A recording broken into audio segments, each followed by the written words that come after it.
ഈ മഴ എങ്ങനെ പെയ്തുകൊണ്ടിരുന്നത് ശരിയാവില്ലല്ലോ. പണം മുഴുവൻ പോവുമല്ലോ.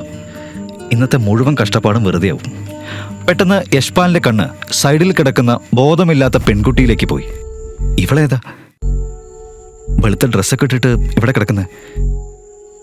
ദൈവമേ, ഇത് വല്ല ഭൂതമോ പിശാചോ ആണോ? എക്സ്ക്യൂസ് മീ, ഏയ് ഗേൾ, എഴുന്നേക്കുന്നില്ലല്ലോ ദൈവമേ. ഇത്ര സുന്ദരിയും വിലയേറിയ ഡ്രസ്സും ഇട്ടാണല്ലോ കിടക്കുന്നത്.